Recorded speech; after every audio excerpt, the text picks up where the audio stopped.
বন্ধুগণ নমস্কার। প্রথমে আপনাদের অনুরোধ করব আপনারা আমার চ্যানেলটি সাবস্ক্রাইব করবেন। আজ একটা ভারতের কাছে বড় শুভ দিন বলা যায়, কারণ ভারতের সাথে নিউজিল্যান্ডের যে ফ্রি ট্রেড এগ্রিমেন্টের যে কথাবার্তা চলছিল, সেই ফ্রি ট্রেড এগ্রিমেন্ট একটা বিষয়টা কনক্লুড হয়েছে। যে বাধা বিপত্তি ছিল সেই বাধাগুলো কেটে উঠেছে। যেমন নিউজিল্যান্ড বলেছে যে তাদের যে ডোমেস্টিক আইন আছে, যে আইনের জন্য একমাত্র ওয়াইন এবং স্পিরিট ছাড়া আর কোনো জিনিসপত্র নিউজিল্যান্ডে বিক্রি করা যেত না, সেটা এখন নিউজিল্যান্ড তার জন্য যে দেশের যে ডোমেস্টিক ল, সেই ডোমেস্টিক লকে তারা পরিবর্তন করবে, নতুন করে অ্যামেন্ডমেন্ট করবে।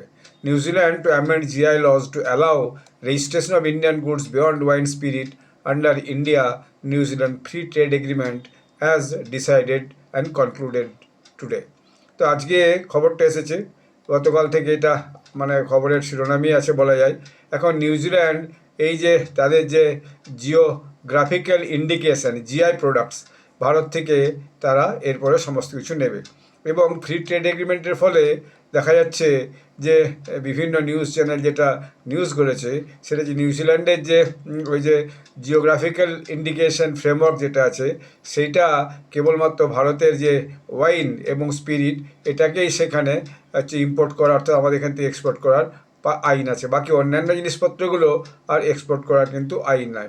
এখন এই যে নতুন এফটিএ কনক্লুড হয়েছে, এই এফটিএতে ওয়েলিংটন মানে হচ্ছে যে নিউজিল্যান্ডের রাজধানী, Wellington has undertaken to express the scope its legislation to include other Indian goods, placing India on par with benefits earlier extended to the European Union. আগে ইউরোপিয়ান ইউনিয়নের সঙ্গে যে সমস্ত সুযোগ তারা পাঠিয়েছিল, এক্সটেন্ড করেছিল, এখন এই যে নিউজিল্যান্ড এইটা হচ্ছে যে রাজি হয়েছে যে একই রকম ব্যবস্থা ভারতের জন্য করা হবে। এবং 18 মাস যে এই যে 18 মাসের যে এগ্রিমেন্ট, এই এগ্রিমেন্টটা এখন চলতে থাকবে।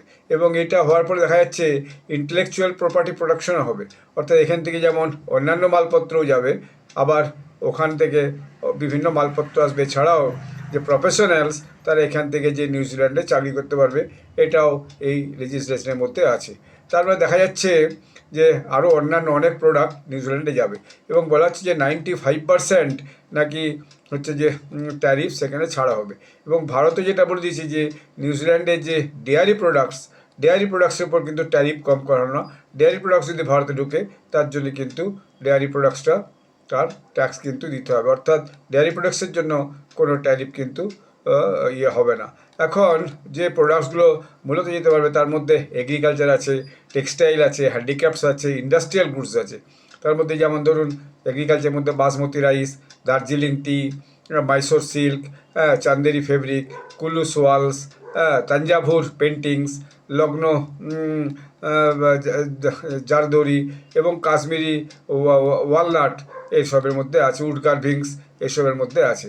এখন ট্রেড ইন্ডাস্ট্রি এক্সপার্টের মতে এই মুভটা একটা ভয়ানক লাভজনক নিউজিল্যান্ডের পক্ষেও এবং ভারতের পক্ষেও। আগামী দিনে একটা বিশেষ যে দরিয়া, সেই দরিয়া, ব্যবসার দরিয়া দুই দেশের মধ্যে খুলে যাবে। এবং এর আগেও ভারত, ব্রিটেন এবং আরও দু একটা দেশ, মিডল ইস্টের দু একটা দেশের সাথে ফ্রি ট্রেড এগ্রিমেন্ট করেছে। এরপর দেখা যাচ্ছে যে নিউজিল্যান্ডের যিনি প্রধানমন্ত্রী ক্রিস্টোফার, তিনি হচ্ছে কি যে ক্রিস্টোফার লুকসন, তিনি হচ্ছে যে একটা ছোট্ট যে ভিডিও করে ব্রিফ করেছেন, এবং যে বলছেন যে ফ্রি ট্রেড এগ্রিমেন্টের মধ্যে যে ভারত নিউজিল্যান্ডের বিভিন্ন this will open doors for New Zealand farmers, growers and businessman, boosting export, creating jobs and lifting income to help all Kiwis get ahead. তো এইটা কিউইজ বলা হয়, নিউজিল্যান্ডবাসীকে কিউইজ বলা হয়। এখন মোদিজির লিডারশিপে এইটা হয়েছে, এটা সবাই খুব উচ্ছ্বসিত। এবং যিনি ওই যে মিস্টার লুকসন, যিনি ওখানকার প্রধানমন্ত্রী ক্রিস্টোফার লুকসন, তিনি একটা ছোট্ট যে ভিডিও জারি করেছেন আজকে, সেটা আমি আপনাদেরকে শোনাচ্ছি, তারপর আমি ভিডিওটি শেষ করব। Today is a big day for New Zealand. We have just concluded a free trade agreement with India. Now, this may not sound like a big deal for you, but trust me, it really is. And here's how you'll benefit. This is a landmark trade deal, reducing or removing tariffs on 95% of our exports to India. Of course, that makes it easier for Kiwi businesses to sell more of what we produce to 1.4 billion customers and one of the fastest growing economies in the world.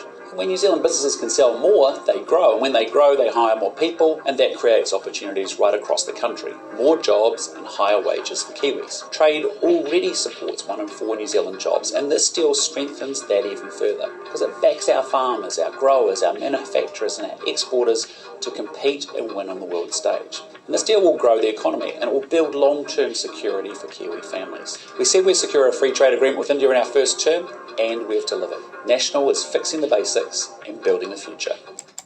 মানে ভীষণ উচ্ছ্বসিত যে এতে কিউইসদের অর্থাৎ নিউজিল্যান্ডবাসীর ভয়ানক লাভ হবে, ফার্মার্সদের হবে, ব্যবসাদারদের হবে এবং দুই দেশই এক্সপোর্ট ইম্পোর্ট করবে এবং তাতে দুই দেশের মধ্যে সম্পর্ক অনেক বেশি বাড়বে। তিনি এই ব্যাপারটাতে অত্যন্ত খুশি এবং এটা তার বাইরে এটা আমি এক্স হ্যান্ডেল থেকে দেখে বললাম এবং দেখা যাচ্ছে মোদিজিও এই ব্যাপারটা নিয়ে খুব নিজের জানিয়েছেন যে হ্যাঁ, আগে যে ট্রেড ডিল এগ্রিমেন্ট হলো সেটা খুবই গুরুত্বপূর্ণ আগামী দিনের জন্য। দুই দেশের সঙ্গেই এইটা একটা খুবই আগামী দিনে কাজের কাজ হবে। তো এইটা একটা খুব বড় খবর আজকের, যে নিউজিল্যান্ডের মধ্যে একটা দেশের সঙ্গে ভারতের এই যে ফ্রি ট্রেড এগ্রিমেন্টের চুক্তিতে দুই দেশেরই বিভিন্ন শ্রেণীর মানুষ ভীষণভাবে আগামী দিনে হচ্ছে গিয়ে উপকৃত হবে। এইটা একটা বড় ব্যাপার কিন্তু আজকের দিনে হলো। যাই হোক, আমরা যারা এই নিউজিল্যান্ডের সঙ্গে ব্যবসা করতে আগামী দিনে উদ্যোগী তারা অবশ্যই এই সুযোগ নেব এবং আগামী দিনে এই সুযোগে ব্যবসাপত্র অনেক বেশি বাড়বে।